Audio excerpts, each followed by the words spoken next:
नमस्कार दोस्तों, स्वागत है आपका हमारे चैनल में। तो इस वीडियो में हम आपको बताने वाले हैं कि वाक्य क्या होते हैं और उसके प्रकार क्या होते हैं। तो चलिए दोस्तों वीडियो को स्टार्ट करते हैं बिना किसी टाइम वेस्ट करे। तो सबसे पहले देखते हैं दोस्तों कि रचना के दृष्टि से वाक्य के भेद कौन कौन से होते हैं। पहला यहाँ पर होता है साधारण वाक्य, दूसरा होता है मिश्रित वाक्य, तीसरा होता है यहाँ पर संयुक्त वाक्य। सबसे पहले दोस्तों देखते हैं कि यहाँ पर सरल वाक्य क्या होता है। तो दोस्तों साधारण वाक्य क्या होता है कि जिस वाक्य में एक उद्देश्य और एक विधेय होता है उसे साधारण वाक्य कहते हैं। साधारण वाक्य में एक ही क्रिया होती है, जैसे कि यहाँ पर उदाहरण है प्रांजल स्कूल जाता है। तो यहाँ पर दोस्तों प्रांजल स्कूल जाता है, यहाँ पर एक यहाँ पर क्रिया है जाता है, और यहाँ पर इसका एक ही उद्देश्य है कि वह केवल स्कूल जा रहा है। तो इस तरीके से हम जान सकते हैं कि कौन सा वाक्य साधारण वाक्य है। अब दोस्तों नेक्स्ट देखते हैं कि हम मिश्रित वाक्य या मिश्र वाक्य क्या होता है। तो चलिए दोस्तों इसको देखते हैं कि जिस वाक्य में एक प्रधान उपवाक्य और एक या अधिक आश्रित वाक्य हों उसे मिश्र वाक्य कहते हैं। सामान्यतः प्रधान वाक्य और आश्रित उपवाक्यों के बीच की, जो, जिसने, जिसे, तब, जहाँ तहाँ जैसे संयोजक शब्द होते हैं। आश्रित उपवाक्य तीन प्रकार के होते हैं: संज्ञा आश्रित, विशेषण आश्रित और क्रिया विशेषण आश्रित उपवाक्य। तो यानी कि दोस्तों कहने का तात्पर्य यह है कि जो मिश्रित या मिश्र वाक्य होते हैं उसमें दोस्तों दो या दो से अधिक उपवाक्य लगे होते हैं, जिसमें कि एक उपवाक्य होता है और उससे अधिक दोस्तों उसमें आश्रित वाक्य होते हैं। यानी कि दोस्तों छोटे छोटे कुछ पार्ट में एक बड़ा वाक्य डिवाइडेड रहता है। चलिए दोस्तों अब देखते हैं कि संज्ञा आश्रित उपवाक्य होता क्या है। तो प्रधान उपवाक्य किसी संज्ञा के बदले में आने वाला उपवाक्य होता है। यह कि संयोजक शब्द से जुड़ा रहता है, जैसे कि मोहन कह रहा है कि वह कल नहीं आएगा। तो दोस्तों यहाँ पर एक वाक्य है कि मोहन कह रहा है कि वह कल नहीं आएगा, परंतु दोस्तों यह दो वाक्यों में बटा हुआ है। पहला कि मोहन कह रहा है, दूसरा है कि वह कल नहीं आएगा, और इसमें दोस्तों क्या लगा है, एक जो बीच में की लगा है। तो यहाँ पर दोस्तों ये क्या आ जाएगा, संज्ञा आश्रित उपवाक्य। अब दोस्तों दूसरा देखते हैं। यहाँ पर दोस्तों इसका कुछ और भी है। ये प्रधान उपवाक्य की संज्ञा सर्वनाम की विशेषता बतलाते हैं। ये उपवाक्य जो, जिसे, जिसने, जिसने आदि शब्दों से जुड़े रहते हैं, जैसे तुम्हारा पेन अच्छा चलता है जो तुमने मुझे कल दिया था। तो यानी कि दोस्तों इसमें ये वाक्य में जो दिया है, जो दिया है और जिसने दिया है, तो इसमें संज्ञा आश्रित उपवाक्य हो जाएगा। दूसरा आप देखते हैं क्रिया विशेषण आश्रित। तो इसमें प्रधान उपवाक्य की क्रिया की विशेषता बताने वाले उपवाक्य क्रिया विशेषण उपवाक्य होते हैं। ऐसे वाक्यों में जब, जैसे, वैसे, जितना आदि योजक शब्द आते हैं, जैसे कि जब हम टिकट खरीदेंगे तब प्लेटफॉर्म पर जाएंगे। तो यहाँ पर दोस्तों यहाँ पर जब लगा है, तो ये चीज़ें जैसी जिस भी वाक्य में लगी हों तो वह क्रिया विशेषण आश्रित उपवाक्य होता है। चलिए दोस्तों अब दूसरा वाक्य देखते हैं। तो दूसरा वाक्य होता है यहाँ पर संयुक्त वाक्य। तो संयुक्त वाक्य क्या होता है ये भी देख लेते हैं कि संयुक्त वाक्य में एक प्रधान वाक्य और एक या एक से अधिक उपवाक्य समानाधिकरण वाले होते हैं। संयुक्त वाक्य में दो उपवाक्य होते हैं और या अधिक किंतु, परंतु आदि से जुड़े रहते हैं, जैसे कि वह गरीब है परंतु ईमानदार है। तो यहाँ पर दोस्तों आप जानते हैं कि दो उपवाक्य हैं। पहला तो है कि वह गरीब है, दूसरा है कि वह ईमानदार भी है, और दोस्तों इसमें परंतु शब्द इन सब दोनों को जोड़ रहा है। तो यह कौन सा वाक्य हो जाएगा दोस्तों, संयुक्त वाक्य हो जाएगा। अब दोस्तों हम इसके कुछ उदाहरण देख लेते हैं। तो यहाँ पर इसका जो पहला उदाहरण है वह है आप घर जाएंगे या पार्क आएंगे। वाक्य संबंधित है पहला संयुक्त वाक्य से, दूसरा है सरल वाक्य से, तीसरा है मिश्र वाक्य से, और चौथा है प्रश्न वाक्य से। तो दोस्तों आपको बताना है कि इसका राइट आंसर क्या है।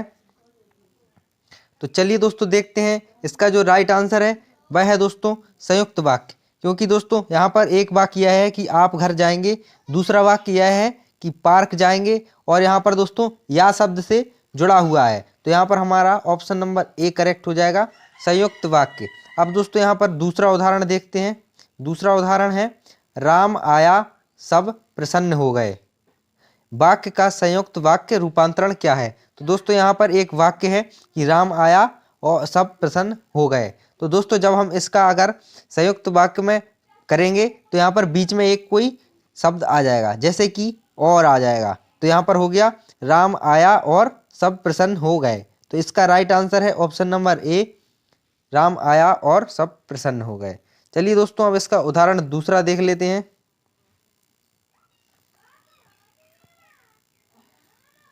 इसका तीसरा उदाहरण है, उसने पिज्जा खाया और चक्कर खाकर गिर पड़ा। वाक्य का मिश्र वाक्य रूपांतरण होगा। यहाँ पर दोस्तों आप जानते हैं कि बीच में और लगा है, तो यानी कि दोस्तों ये एक संयुक्त वाक्य है। अब दोस्तों जब इसका हम मिश्र वाक्य में परिवर्तन करेंगे तो यहाँ पर ये और हट जाएगा। तो चलिए दोस्तों इसका उदाहरण देखते हैं कि इसका एग्जाम्पल कौन सा सही है। तो पहला यहाँ पर एग्जाम्पल है, ऑप्शन है उसने जैसे ही पिज्ज़ा खाया वैसे ही चक्कर खाकर गिर पड़ा। दूसरा है पिज्ज़ा खाते ही वह चक्कर खाकर गिर पड़ा। तीसरा है वह पिज्ज़ा खाकर चकराकर गिर पड़ा। और चौथा ऑप्शन है पिज्ज़ा वह जैसे ही खाया चक्कर खाकर गिर पड़ा। तो दोस्तों जो इसका राइट आंसर है वह है ऑप्शन नंबर ए, क्योंकि दोस्तों यहाँ पर जो और लगा था उसको हटाने की जगह पर यहाँ पर उसको दो उपवाक्यों में बांट दिया गया है। तो ऑप्शन नंबर ए करेक्ट हो जाएगा। अब दोस्तों देखते हैं तो यहाँ पर चौथा ऑप्शन, तो चौथा यहाँ पर है राधा दौड़कर मेरे पास आई। वाक्य का संयुक्त रूप है। पहला ऑप्शन है राधा दौड़ी और मेरे पास आई। और दूसरा ऑप्शन है राधा तेजी से दौड़कर मेरे पास आएगी। तीसरा ऑप्शन है राधा जल्दी जल्दी दौड़ी और मेरे पास आई। और चौथा ऑप्शन है राधा जैसे ही दौड़ी मेरे पास आई। तो दोस्तों इसका जो राइट आंसर है वह ऑप्शन नंबर ए है, राधा दौड़ी और मेरे पास आई। ये दोस्तों दो उपवाक्यों को एक बीच में और शब्द इनको जोड़ रहा है, तो ये एक संयुक्त वाक्य हो जाएगा। अब दोस्तों इसका पांचवा उदाहरण देखते हैं। पांचवा उदाहरण है ममता आई और चली गई। तो दोस्तों ये और लगा है और दो वाक्यों को जोड़ रहा है, तो यहाँ पर ये एक संयुक्त वाक्य है। अब दोस्तों वाक्य का सरल रूप क्या होगा? तो पहला ऑप्शन है जैसे ही ममता आई वह चली गई। दूसरा ऑप्शन है ममता आई और गई। तीसरा ऑप्शन है ममता आकर चली गई। और चौथा ऑप्शन है ममता आई और खड़े खड़े चली गई। तो दोस्तों इसका जो राइट आंसर है वह ऑप्शन नंबर है डी, सी, ममता आकर चली गई। चलिए दोस्तों नेक्स्ट उदाहरण देखते हैं। नेक्स्ट उदाहरण है कमाने वाला खाएगा। वाक्य का मिश्र वाक्य में रूप होगा। ये दोस्तों एक साधारण वाक्य है, कमाने वाला खाएगा।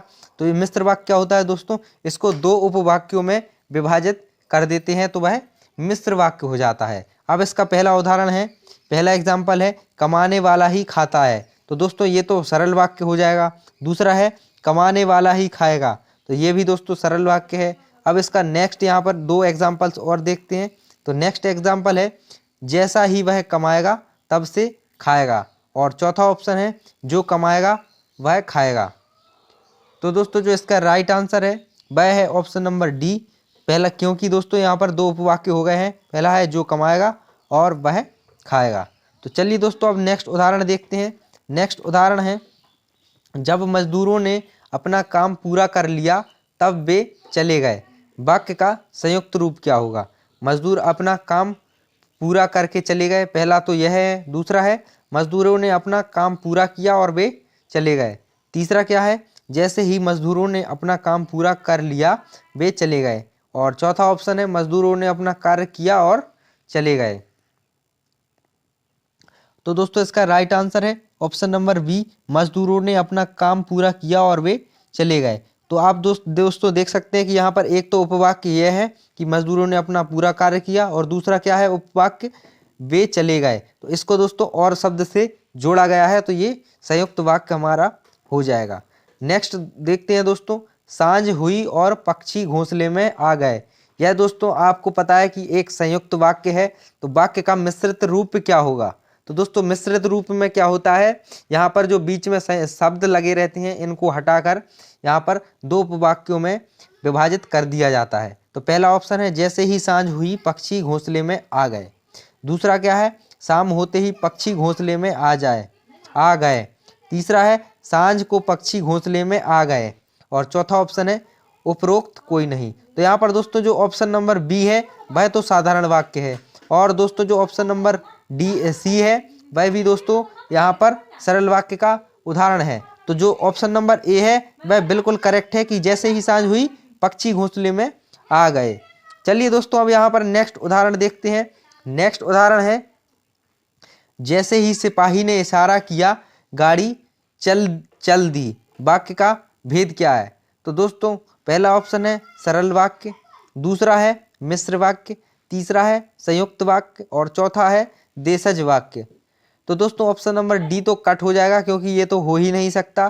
पहला वाक्य है यहाँ पर सरल वाक्य, दूसरा है मिश्र वाक्य और तीसरा है संयुक्त वाक्य। तो दोस्तों आपको इनमें से बताना है कि यहाँ पर राइट ऑप्शन कौन सा है। तो चलिए दोस्तों इसका राइट ऑप्शन देख लेते हैं।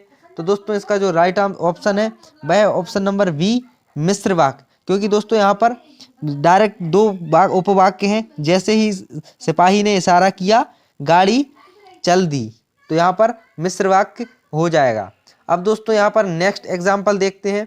नेक्स्ट एग्जाम्पल है आपके इसलिए अच्छे अंक आए गए क्योंकि आपने कड़ी मेहनत की थी। वाक्य में किस भेद से संबंधित है? पहला है मिश्र वाक्य, दूसरा है संबंधित संयुक्त वाक्य, तीसरा है सरल वाक्य और चौथा है आश्रित वाक्य। तो यहाँ पर दोस्तों देखिए यहाँ पर जो ऑप्शन है ऑप्शन नंबर ए करेक्ट है मिश्र वाक्य, क्योंकि दोस्तों यहाँ पर जो वाक्य दिया गया है कि आपके इसलिए अंक गए क्योंकि अच्छे अंक गए क्योंकि आपने कड़ी मेहनत की थी। तो यहाँ पर दो उपवाक्य हैं, तो यहाँ पर मिश्र वाक्य हो जाएगा।